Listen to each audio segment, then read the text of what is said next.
बहुत बहुत धन्यवाद।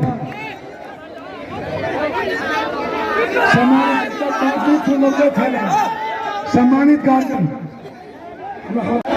आप हमारे परिवार हैं। मिथिला के लोगों को एक बेटे की जरूरत है। आप हमेशा कभी गुजरात, कभी नालंदा, कभी छपरा। मिथिला का बेटा क्यों है? मिथिला के बेटे को अधिकार नहीं है क्या? मिथिला का बेटा बिहार का राज नहीं करेगा? जो लोग थोड़ा सा मैं आज नरेंद्र मोदी आए थे, ये देश के प्राइम मिनिस्टर हैं।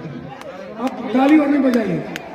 ये क्या बोलते हैं, क्या चाहते हैं, मैंने कभी नहीं समझा। 6 साल हो गया इनको प्राइम मिनिस्टर बने। 6 साल में भारत का एक आदमी दुनिया के 3रे नंबर पर चला गया, 29%। और भारत के 130 करोड़ गरीब की आमदनी 23% नीचे चली गई। मतलब गरीब की आमदनी घट गई 23% और एक आदमी की आमदनी बढ़ गई 29%। अब मोदी जी ये बात का जवाब नहीं देते हैं। कोई बात थोड़ा मोदी जी आप इस बात का जवाब नहीं देते हैं। दूसरी तरफ 14 करोड़ लोग आप लगभग बेरोजगार हो चुके। 14 करोड़ तालिबान में मोदी जी आप इसका जवाब नहीं देते। 40 करोड़ लोग लगभग अभी बेरोजगार होंगे, इसका जवाब नहीं देते। 34,000 किसान मर चुके हैं आत्महत्या 6 महीने में, आप इसका जवाब नहीं देते। 1,40,000 लगभग यूथ आत्महत्या किया है 7 महीने में, आप इसका जवाब नहीं देते। आप भारत के किसानों की एमएसपी न्यूनतम कर दिया सबसे नीचे, आप इसका जवाब नहीं देते। आपने पूरे भारत के बाबा साहब अम्बेडकर के संविधान को, आपने आरक्षण को पैर के तले एक मिनट रौंद दिया, आपने इसका जवाब नहीं दिया। निजी क्षेत्रों में आपने अंबानी को आपने रेलवे दे दी, अब अदानी को आपने एयरपोर्ट दे दिया। अब आप हमको एक बात बताइए कि क्या कोई गरीब का बेटा अब स्टेशन जाएगा? क्या कोई गरीब का बेटा ट्रेन कहाँ रुकेगा? ट्रेन वहाँ रुकेगा जहाँ पर उसको मुनाफा होगा। जब मुनाफा नहीं होगा तो वहाँ प्राइवेट ट्रेन नहीं रुकेगी। एक आप जो कल एग्जाम देने जाते थे, आप कल जाते थे टिकट कोई गरीब आदमी, अब तो आप गए। दूसरी चीज, कोई भी दलित का बच्चा, गरीब का बेटा, याद रखिएगा अब आप किसी भी में रोजगार नहीं कर सकते। वो अत्यंत पिछड़ा हो, दलित हो, वो बैकवर्ड क्लास के लोग हों। अब आप गए, अब आप रेलवे में नौकरी नहीं कर सकते, बैंक में नौकरी नहीं कर सकते, आप इसका जवाब नहीं देते। कोरोना वायरस, भैया चुप रही, कोरोना वायरस में मजदूरों के अधिकार को आपने छीन लिया और ठेकेदारों को अधिकार को आपने दे दिया, आप इस पर जवाब नहीं देते। आपने सिलेबस चेंज कर दी, अब दलित और गरीब का बच्चा 5 क्लास नहीं पढ़ सकता, आप इसका जवाब नहीं देते। आप आते हैं तो आप 15 साल पुरानी बात करते हैं, आप अपनी 15 साल की बात नहीं करते हैं कि मोदी जी बिहार में मनरेगा का क्या हुआ, मोदी जी बिहार में स्मार्ट सिटी क्या हुआ, मोदी जी बिहार में गंगा नमामि मिशन क्या हुआ, मोदी जी बिहार में जल नल का क्या हुआ, मोदी जी बिहार में हरियाली यात्रा का क्या हुआ, मोदी जी बिहार में क्वारंटाइन का 8,400 करोड़ रुपया क्या हुआ, मोदी जी बिहार में 7 निश्चय का क्या हुआ, मोदी जी बिहार में कल नल जल योजना का क्या हुआ। मोदी जी 1,37,00,000 मजदूर बिहार से बाहर जाता है। कोरोना वायरस में आप कोहबर घर में, नीतीश जी कोहबर घर में और एक युवराज फार्म हाउस में, अकेला पप्पू यादव भारत की हर मजदूरों को 2-2 हजार रुपया अकेला।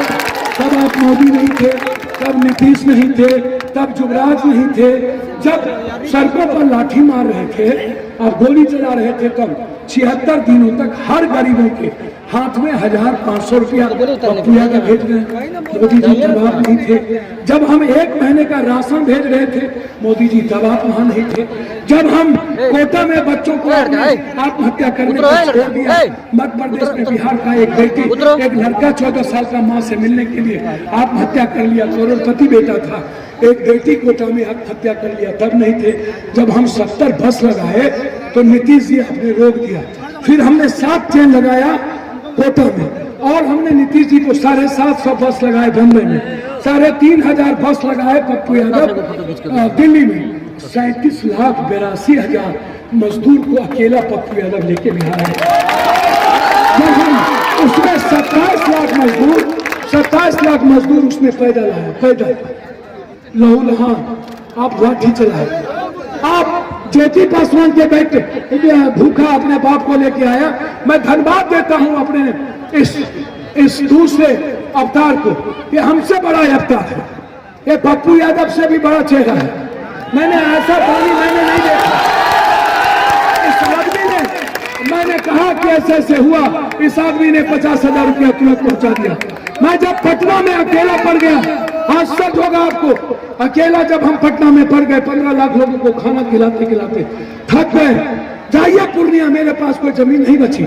अभी 18 जिलों में जब बाढ़ आया, 32 लाख लोग भूखे थे। सुशील मोदी के घर में पप्पू यादव को खाना पहुंचाना पड़ा। जब मेरे पैसे खत्म हो गए, मैं धन्यवाद दूंगा, यह आदमी, यह आपका नेता नहीं है, बेटा है। और यह आदमी कल पप्पू यादव का राजनीतिक उत्तराधिकारी भी हो सकता है। ये आदमी ऐसा है, इतना सच्चा आदमी ने इस आदमी ने पप्पू यादव को, इस आदमी ने पप्पू यादव, सुनिए, इस आदमी ने पप्पू यादव की इतनी मदद की। यदि मदद ये और 2 आदमी और है, एक दानवीर था, ये मदद ना किए होते तो अकेला पप्पू यादव पड़ जाता, फिर मेरे लिए कोई रास्ता नहीं बचता था। ये लोग छोड़ दिया करके। जब हम पर बम चलने की बारी आई शंकर हाउस में, जब हम पदयात्रा किए थे, तब जाकर के मुजफ्फरपुर में 27 दलित की बच्ची के साथ बलात्कार करके नेताओं ने जिंदा जला दिया। हम अकेला पड़े। जब हमको कहा मार दिया जाएगा, तब यही लोग थे कि पप्पू यादव को मुजफ्फरपुर से निकाले। जब चिमकी बुखार की बारी आई तो सब सुनिए, जब चिमकी बुखार की बारी आई, 300 दलितों की 7 के बच्चे को मार दिया अकेला पप्पू। डॉक्टर कफील ने सिर्फ सपोर्ट किया था, पप्पू को आए और उसने एक दलितों की मदद की। मैं उस डॉक्टर कफील पर जिस तरीके का आरोप लगा के बंद किया, कितना गुनाह किया था मैं आपको बता नहीं सकता हूँ। मैं सिर्फ आपसे इतना कहूंगा कि ये लोग तब कहाँ थे जब आपके यहाँ पासवान को मार दिया जाता, जिंदा बलात्कार करके, तब 4 बजे सुबह के पप्पू पहुंचता है। जब कोई मर्डर होता है, जब कोई घटना आपके यहाँ घटती है, तब पप्पू यादव सबसे पहले पहुंचता है। उस वक्त सिर्फ बेटा होता है पप्पू आपका। तब उस वक्त गुजरात के लोग नहीं होते हैं, तब उस वक्त जुगराज नहीं होता है, तब उस वक्त छपरा के लोग नहीं होते हैं, तब मिथिला का बेटा होता है। ना डबल इंजन होता है, ना जुगराज होता है, उस वक्त क्यों? मैं इसीलिए मैं बहुत क्लियर हूँ इस मामले में। मैं मिथिला में एक बार जब नरेंद्र मोदी आते हैं तो उसको मांस का याद नहीं आता, मैथिली में ट्वीट करते हैं, अरे मोदी बात से बोलो ना। अरे मोदी 3 बार बोले मधुबनी का चीनी मिल, दरभंगा का चीनी मिल।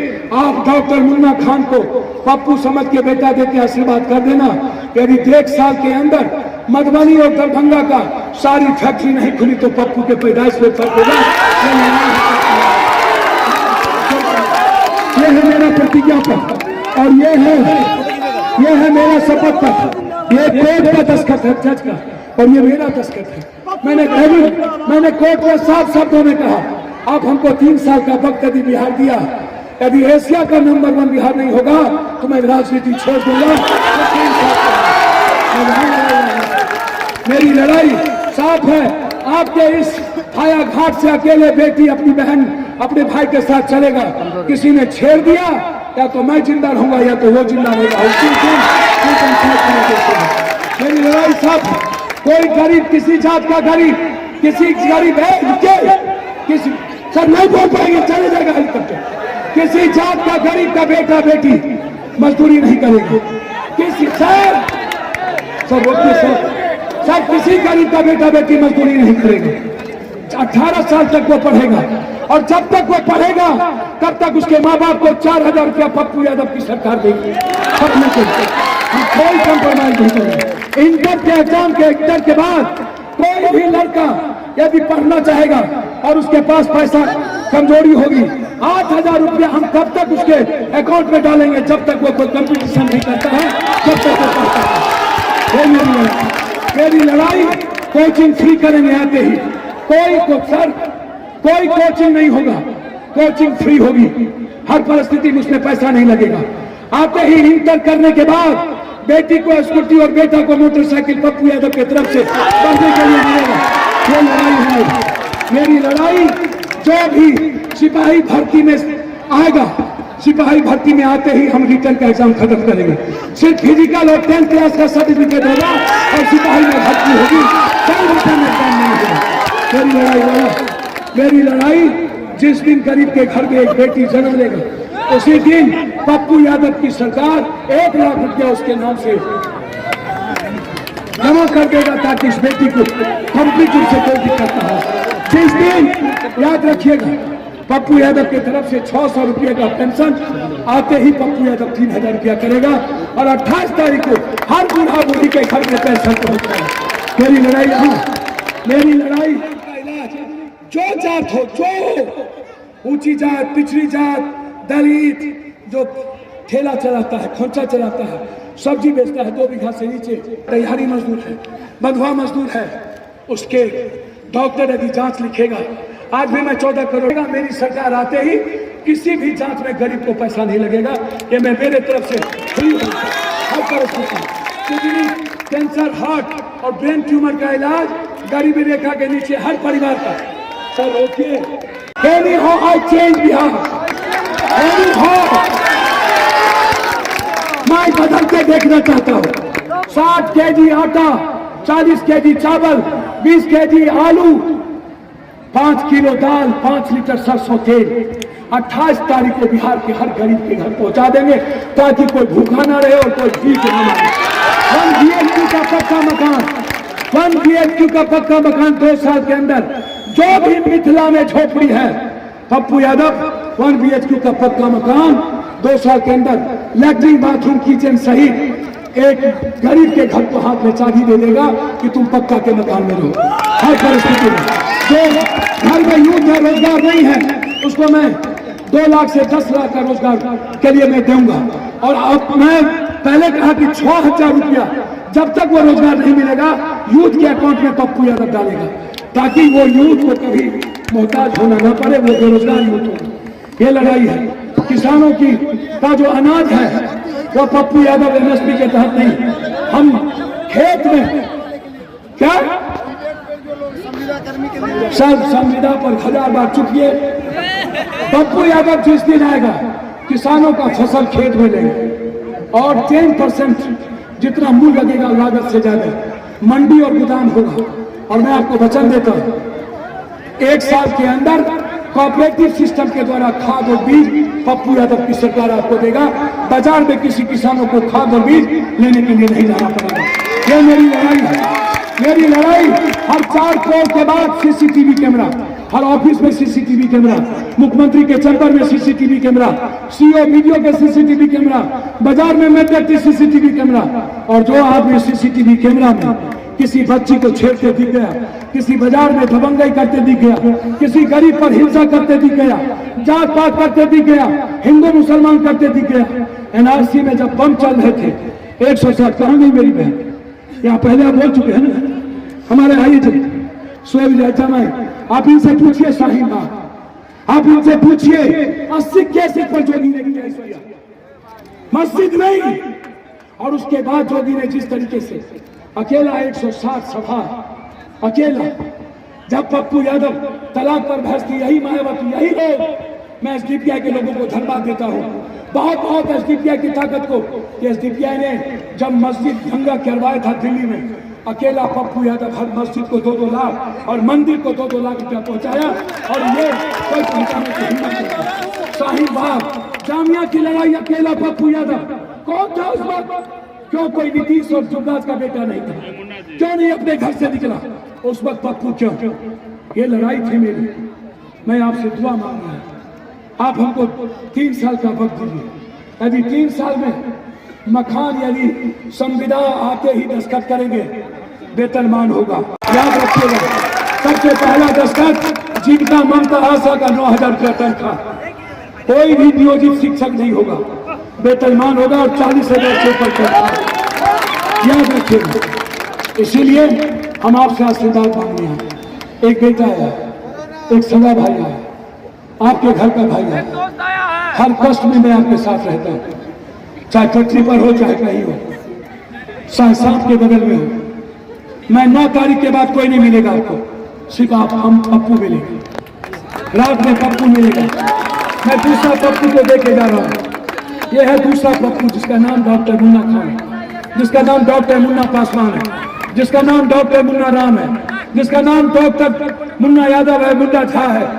मैं ये इसमें खून, इसमें वो रिश्ता है। मैं यदि लगे कि मिथिला का बेटा को एक बार बनना चाहिए तो मैं कहूंगा गुजरात, छपरा और नालंदा से आजादी और मिथिला का बेटा बन गया तो मैथिली आते ही हर स्कूल में कंपलसरी, उर्दू कंपलसरी, पुजारी और मस्जिद में इमाम को 14,000 रुपया तनख्वाह पप्पू यादव की तरफ से, मंदिर को पंडित को 14,000 रुपया।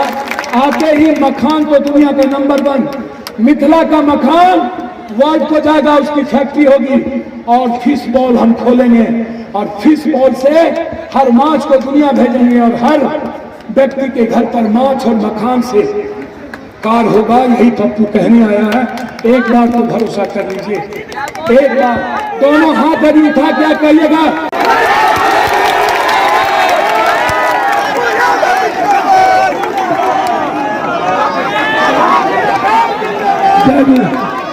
चूंकि पप्पू सुनिए, भीम आर्मी का अध्यक्ष है, जस्टिस आइए आइए डॉक्टर आइए आइए आइए। एक दरभंगा में पप्पू यादव को पैदा करके जाता हूँ तो हर घर के हर गरीब की आवाज बनेगा। बहुत बहुत धन्यवाद, शुक्रिया, शासन।